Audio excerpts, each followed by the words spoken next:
kita lanjutkan topik pembahasan tentang Object Oriented Programming, di mana pada pekan-pekan sebelumnya kita sudah mendalami prinsip dasar OOP.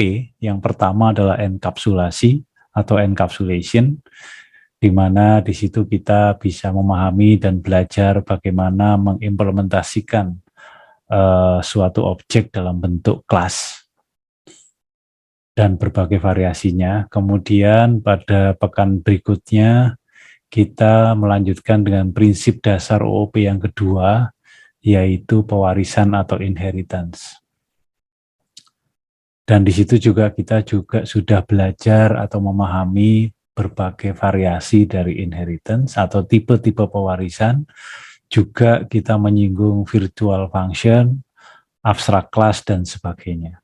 Nah, sebenarnya penjelasan akhir atau bagian terakhir dari pekan sebelumnya yang membahas tentang virtual function, virtual class, dan sebagainya, itu sebenarnya kita sudah masuk ke dalam prinsip dasar yang ketiga dari OOP, apa yang disebut sebagai polymorphism. Oleh karena itu, pada topik kali ini kita bahas lebih detail tentang apa itu polymorphism. Dan kemudian saya tambahkan satu topik yang terkait dengan OOP dalam C++, yaitu bagaimana konsep friend atau teman di dalam C++ ini. Nah, untuk membahas itu, polymorphism, saya mengingatkan ada sebuah problem yang pekan lalu sudah kita bahas. Di sini adalah ada kelas ruang 2D, di mana di dalam kelas ruang 2D itu ada atribut sisi 1 sampai dengan sisi 4, kemudian ada dua buah virtual function. Di sini adalah functionnya adalah betul-betul pure virtual function atau kita sebut sebagai abstract function, yaitu luas dan keliling. Oleh karena itu, kelas ruang 2D ini karena di dalamnya terdapat abstract function, maka ruang 2D ini kita sebut sebagai abstract class. Nah, apa maksud dari membuat virtual function dari luas dan keliling ini? Ini sebenarnya memiliki makna bahwa jadi di dalam kelas ruang 2D itu tidak ada implementasi bagaimana menghitung luas dan bagaimana menghitung keliling. Oleh karena itu, nanti sebagai kelas turunannya, yaitu kelas segi 4 dan kelas segi 3, di dalamnya itulah harus diimplementasikan bagaimana menghitung luas dan menghitung keliling di dalam fungsi luas maupun fungsi keliling. Jadi implementasi dari fungsi luas maupun fungsi keliling ini itu akan menyesuaikan dengan kelas turunannya. Kalau kelas segi 4 itu bagaimana cara menghitungnya pasti berbeda dengan cara menghitung untuk kelas segitiga atau untuk objek segitiga. Jadi artinya bahwa implementasi dari fungsi luas maupun fungsi keliling ini menyesuaikan dengan kelas turunannya. Dan inilah yang merupakan salah satu bentuk dari apa yang disebut sebagai polymorphism. Nah, polymorphism dalam bentuk kelas turunan seperti ini kita kelompokkan ke dalam apa yang disebut sebagai runtime polymorphism. Karena polymorphism itu ada dua jenis secara garis besar sebenarnya. Pertama adalah runtime polymorphism. Itu apabila polymorphism itu diimplementasikan dalam bentuk kelas turunannya. Bagaimana caranya? Yaitu tadi, kita mengimplementasikan fungsi menyesuaikan dengan kelas turunannya. Itu adalah runtime polymorphism. Sebenarnya polymorphism itu juga bisa berlaku pada konsep yang lain. Jadi seperti yang sudah kita pelajari, function overloading, kemudian operator overloading, dan juga template itu juga merupakan implementasi dari konsep polymorphism. Namun kelompok overloading, operator overloading maupun template itu kita golongkan ke dalam apa yang disebut sebagai compile time polymorphism. Jadi itu adalah dua kelompok besar polymorphism.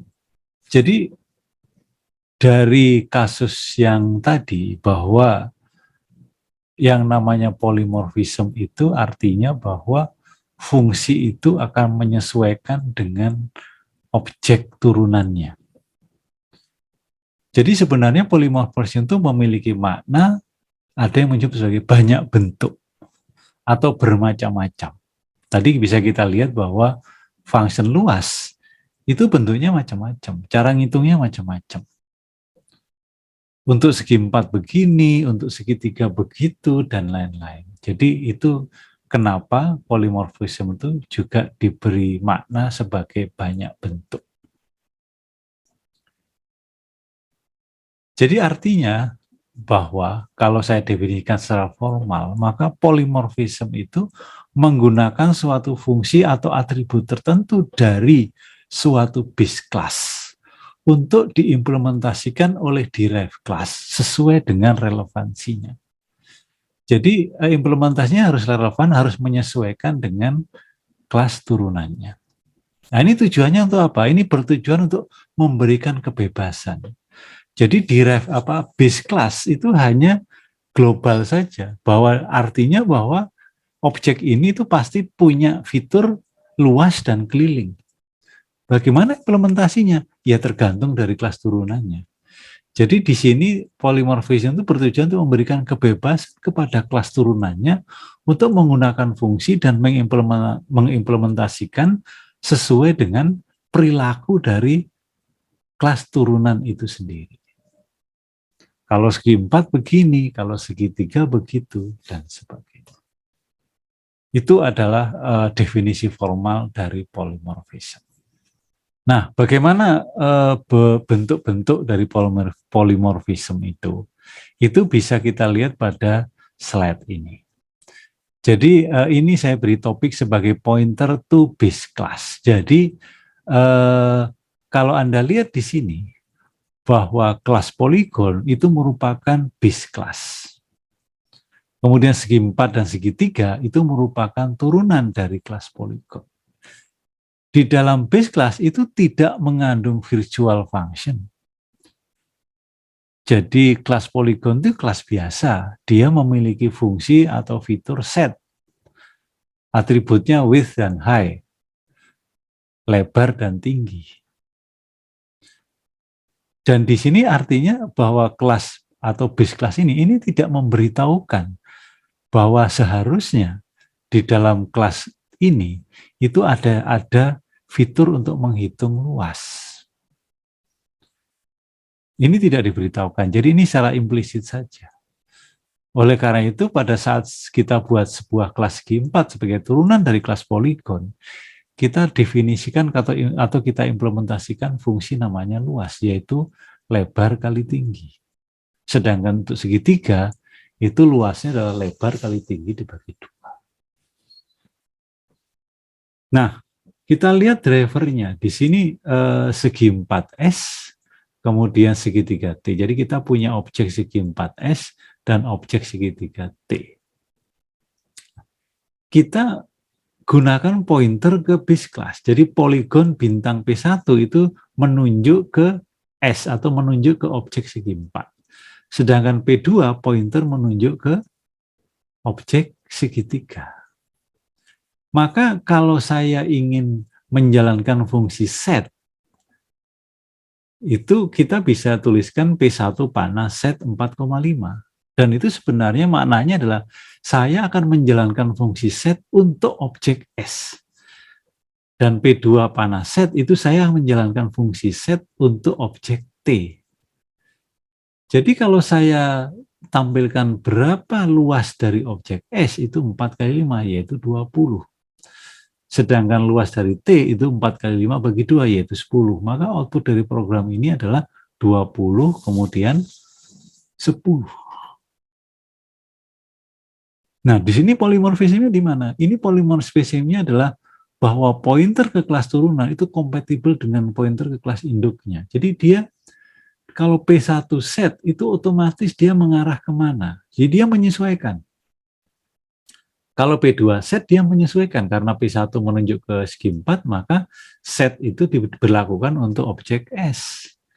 Karena P2 menunjuk T, maka set di dalam yang ditunjuk oleh P2 itu adalah menjalankan set untuk objek T.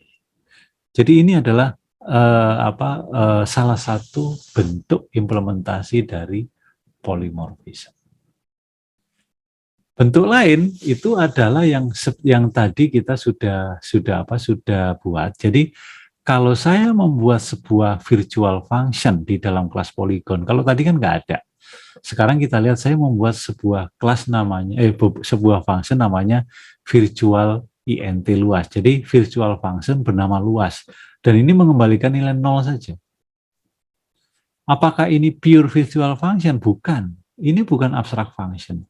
Jadi polygon itu bukan kelas, bukan abstract class. Karena tidak ada abstract function di sini. Tidak ada pure virtual function. Ini adalah virtual function biasa. Ini untuk menunjukkan apa? Bahwa luas itu harus didefinisikan di dalam kelas turunannya. Jadi segi 4 harus mendefinisikan kelas luas, mendefinisikan fungsi luas. Kelas segitiga mendefinisikan fungsi segitiga. Jadi kelas polygon itu mewarisi virtual function luas. Nah, kelas yang seperti ini itu kita namakan sebagai polymorphic class. Jadi kelas yang punya sifat polymorph atau yang mewarisi virtual function. Dan virtual function itu harus kita definisi ulang di dalam kelas turunannya. Jadi kalau saya buat, kita lihat drivernya ini, segi bit S, segi 4 S, segitiga T, polygon poly. Kemudian saya buat pointer, P1 menunjuk ke S, P2 menunjuk ke T, P3 menunjuk ke poly. Jadi P1 set 4,5, P2 set 4,5, P3 set 4,5. Jadi artinya P1 set itu berarti saya membuat tinggi 4, lebar 4, tinggi 5 itu untuk objek segi 4. Kemudian P2 panas set 4,5 itu saya buat untuk objek segitiga. Sedangkan P3 set itu untuk objek poligon. Jadi kalau saya print luas untuk masing-masing P1 yang ditunjuk oleh P1, P2 dan P3, maka P1 panah luas itu menampilkan nilai 20, yaitu luas dari segi 4. P2 luas, itu saya menampilkan luas dari segitiga, yaitu 4 kali 5 bagi 2, maka outputnya 10. Sedangkan P3 luas, itu saya menampilkan luas dari kelas polygon, sehingga outputnya adalah 0. Jadi output dari program ini adalah 20, 10, dan 0. Itu bentuk kedua. Nah, bentuk ketiga ini yang sudah pernah kita bahas, yaitu abstract base class. Kalau abstract base class itu, maka base class ini mengandung pure virtual function atau mengandung abstract function. Di sini kita lihat virtual int luas void sama dengan 0. Jadi tidak ada implementasinya langsung sama dengan 0, maka ini adalah abstract function. Dan kelas yang mengandung abstract function itu kita namakan sebagai abstract class. Jadi polygon ini kita sebut sebagai abstract base class. Maka kalau kita buat polygon poly itu akan error. Kenapa? Kita tahu bahwa kalau polygon itu kan abstract class. Jadi kalau abstract class ini, maka polygon bintang poly atau ya udah hanya polygon bintang poly. Kalau polygon poly itu tidak bisa. Ya, polygon poly tidak bisa. Maka P1 set 4,5, P2 set 4,5, kemudian menampilkan luas masing-masing, maka output dari program ini adalah 20 dan 10. Dan terakhir adalah kita juga bisa menggunakan dynamic allocation untuk mengimplementasikan polymorphism ini. Jadi seperti ini, ada abstrak functionnya luas, kemudian ada di situ void print luas, itu harus kita gunakan this. Kemudian kelas G4 turunan dari kelas poligon, kelas segitiga, maaf yang bawah itu, kelas segitiga turunan dari poligon masing-masing. Nah, kemudian kita bisa membuat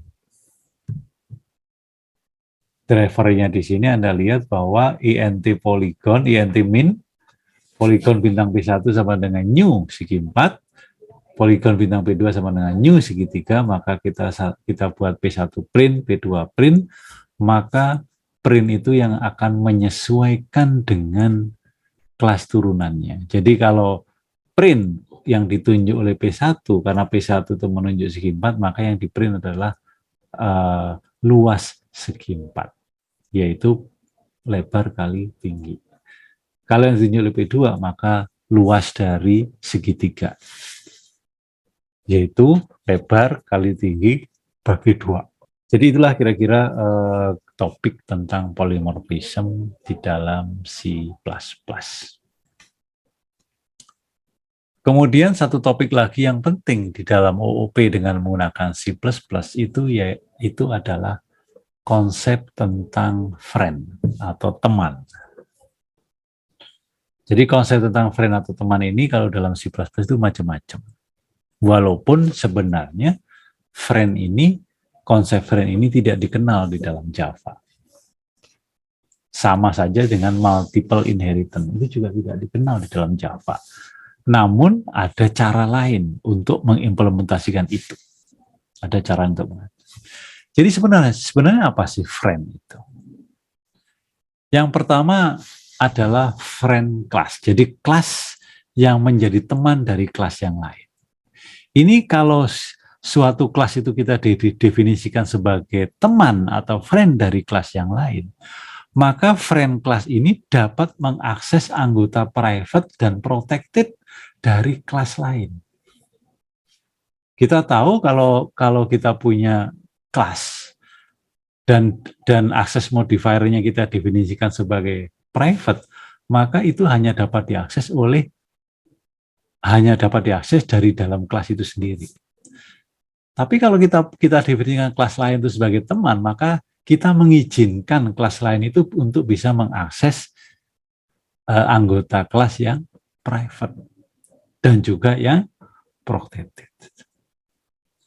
Itu kenapa konsep friend itu hanya digunakan secara terbatas, karena kalau terlalu banyak semuanya dianggap sebagai friend, maka menjadi prinsip dasar encapsulation itu menjadi berkurang maknanya. Karena satu kelas bisa mengakses dari kelas yang lain secara bebas gitu. Kemudian yang harus Anda pahami bahwa pertemanan kelas ini tidak bersifat mutual. Artinya kalau A adalah teman dari B, artinya kalau B itu didefinisikan sebagai teman dari, kalau B itu didefinisikan sebagai teman dari A, maka B itu bisa mengakses anggota private dari A. Tapi A tidak bisa mengakses anggota private dari B. Jadi tidak berlaku bolak-balik. Itu makna dari friendship is not mutual. Kemudian friendship is not inherited.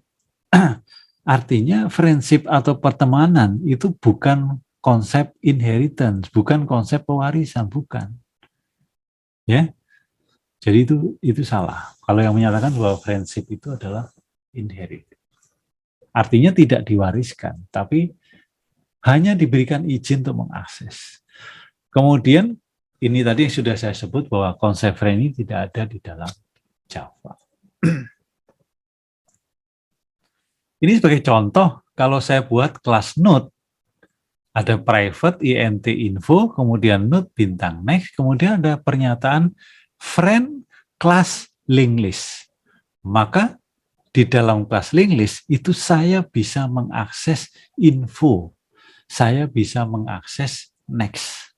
Walaupun info dan next itu keduanya adalah akses modifiernya adalah privat, tapi bisa saya akses karena sudah diizinkan oleh kelas node bahwa linked list itu adalah teman dari kelas node. Contohnya seperti ini. Jadi kalau saya punya kelas A, di sini private int A, kemudian default construct-nya A sama dengan 0, kemudian ada friend kelas B, itu artinya bahwa B itu sebagai teman dari kelas A. Oleh karena itu B bisa mengakses nilai A, walaupun A itu private. Anda lihat di sini kelas B, di sini ada private B, di sini ada fungsi namanya show A, itu menampilkan X titik A, nah, ini boleh. Walaupun aksesnya dari luar kelas A, tapi dari dalam kelas B, boleh mengakses atribut A, karena B itu temannya A. Jadi ini mirip dalam kehidupan sehari-hari, kalau kita punya teman pinjam buku, kita kasih, teman pinjam baju, kita kasih, dan segala macam. Ya, itu mirip seperti konsep pertemanan di dunia nyata. Jadi kalau saya punya AA, BB di dalam drive, kemudian B titik show AA, maka yang ditampilkan adalah nilai 0. Jadi A sama, karena A-nya sama dengan 0. Ya. Oke, baik. Kemudian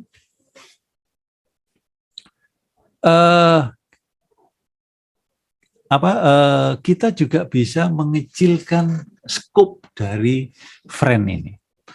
Kalau tadi misalkan linked list sebagai teman dari kelas node, maka semua isi dari kelas linked list itu bisa mengakses anggota private dari kelas node. Tapi kalau saya definisikan seperti ini, friend int linked list titik 22 kali search.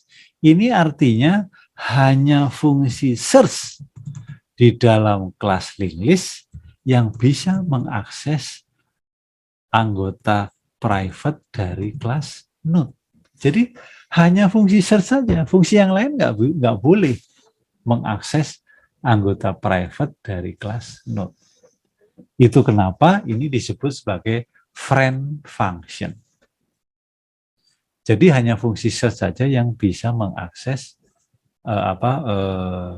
anggota private dari kelas node. Itu makna dari friend function. Contohnya seperti ini. Jadi kalau saya punya kelas A, kemudian saya punya kelas B seperti tadi, kemudian default constructor-nya masing-masing seperti ini yang untuk kelas B, kelas A tidak punya default constructor, dan di sini friend void A titik 2 show B. Ini artinya bahwa hanya fungsi show B saja yang boleh mengakses anggota private dari kelas A. Ya, hanya boleh mengakses dari kelas A. Akses private dari kelas A. Ya. Itu makna dari friend function. Konsep friend ini itu juga bisa diterapkan karena kita tahu bahwa yang namanya friend itu ada namanya friend function. Jadi kalau functionnya itu berupa, kita tahu kan, kita bisa membuat function berupa operator overloading. Maka saya bisa membuat sebuah fungsi yang merupakan fungsi itu adalah sebenarnya fungsi itu fungsi operator dan dia sebagai friend. Itu bisa. Sebagai contoh di sini misalnya ada kasus saya punya kelas matrik seperti ini. Saya kira ini sudah kita bahas sebelumnya. Kemudian saya ingin supaya objek matrik A, Anda lihat di bawah, itu di dalam di dalam drivernya ada matrik A. Saya membuat objek A. Saya bisa memasukkan data ke dalam A itu dengan menggunakan cin. Saya bisa ngeprint matrik A itu dengan cout. Padahal kita tahu cin dan cout itu adalah hanya untuk variabel-variabel tunggal. Bagaimana supaya bisa C-in dan C-out itu diterapkan untuk kelas matrik ini, jadi kalau C-in itu nanti C-in masuknya kemana? Ke vektor X atau ke row atau col atau bagaimana caranya? Maka dari itu kita definisikan secara sendiri. Dan ini operatornya apa? Operatornya adalah tanda lebih besar 2 kali. Dan operator yang kedua adalah operator tanda lebih kecil 2 kali. Jadi fungsi ini saya buat sebagai temannya dari, kita tahu C-in itu adalah function di dalam eStream, di dalam kelas eStream. C-out itu adalah function di dalam kelas OStream. Jadi saya ingin memberikan definisi teman untuk fungsi C-in dan C-out. Caranya bagaimana? Caranya seperti ini. Jadi friend eStream, operator tanda lebih besar 2 kali, kemudian friend OStream tanda lebih kecil 2 kali. Jadi kalau saya punya fungsi operator lebih besar 2 kali dengan menggunakan fungsi read, maka sebenarnya ini adalah teman dari fungsi C. Jadi read itu nanti berpadanan dengan C-in, write berpadanan dengan C-out. Ini bebas apa saja. Anda buat variabelnya apa, objeknya maksud saya. Jadi implementasinya seperti ini, maaf. Jadi kelas matrik itu kita definisikan seperti ini. Jadi supaya mudah, saya tidak menggunakan INP, menggunakan read atau write supaya tidak keliru dengan instruksi dalam pemrograman C. Saya ganti dengan INP dan out. INP nanti berpadanan dengan C-in, out berpadanan dengan C-out. Kemudian di sini Anda lihat kenapa argumen matrik dan M untuk yang INP itu tidak menggunakan cons. Sedangkan yang C-out menggunakan cons. Itu nanti bisa Anda jawab dengan menggunakan logika yang ada. Oke. Nah, bagaimana implementasi dari eStream operator lebih besar 2 kali itu seperti ini. Jadi kalau kita tulis C-in lebih besar 2 kali A tadi, maka itu langsung diganti dengan ini. Diganti dengan INP row, kemudian call. Jadi membaca data dimasukkan ke row, membaca data dimasukkan ke call, kemudian membaca elemen masing-masing dimasukkan ke elemen matrik. Di sini adalah matrik M. Jadi pushback-nya ke nilai anggota X dari objek M. Gitu. Ini jadi seperti membaca data biasa, hanya saja sekarang ini nanti otomatis mengganti dari C-in yang kita tuliskan di dalam drive. Demikian pula untuk C-out, yaitu C-out pakai OStream, operator lebih kecil 2 kali, di sini out, maka di sini out MX. Jadi yang saya tulis adalah objek dari M untuk anggota elemen X pada baris ke I, kolom ke J masing-masing. Jadi kalau langsung dari sini, kalau nanti ada C-out lebih kecil 2 kali A, maka otomatis akan dijalankan fungsi ini. C-out tadi diterima oleh out, kemudian matriknya itu diterima oleh M. Itu adalah kalau dijalankan. Nah, kemudian saya juga bisa membuat overloading arithmetic operator dengan menggunakan konsep friend. Jadi kan kita sudah pernah belajar bagaimana operator plus itu kita overload dengan menggunakan function biasa. Tapi kalau kita gunakan friend itu lebih fleksibel. Jadi di sini saya implementasikan operator plus. Nanti Anda buka lagi catatan di slide sebelumnya yang membahas tentang operator overloading itu bagaimana caranya. Ini adalah cara lain untuk mengimplementasikan operator overloading dengan menggunakan friend. Jadi friend, operator plus dan sebagainya, sehingga implementasinya adalah seperti ini. Maaf. Nah, seperti ini. Jadi operator plus Jadi ini adalah operator untuk menjumlahkan M1, matrik M1 dengan matrik M2. Ya kita buka aja, kita jalankan, kita jumlahkan M1 dan M2 untuk setiap elemen, kemudian kita return T, sehingga kalau di dalam driver saya buat objek matrik A, kemudian objek matrik B, kemudian saya baca pakai C in A, maka dia baca data untuk A, kemudian C in B, kita baca matrik untuk matrik B, kemudian saya C out plus penjumlahnya jadi C out A plus B, maka itu yang di print adalah penjumlahan dari matrik A dengan matrik B. Jadi ini cara lain untuk mengimplementasikan operator overloading. Jadi mengoverload operator aritmatik plus di sini. Anda bisa gunakan, Anda bisa mengimplementasikan untuk yang minus, kali, bagi, dan sebagainya. Baik cara yang sebelumnya yaitu operator overloading biasa, maupun dengan menggunakan konsep friend seperti ini. Saya kira demikian penjelasan untuk topik tentang polymorphism plus tambahannya adalah konsep friend di dalam C++. Saya kira demikian. Mohon dicoba-coba, diketik lagi dengan menggunakan Visual Code, dijalankan, dan Anda pahami isinya. Sampai jumpa di kuliah daring berikutnya.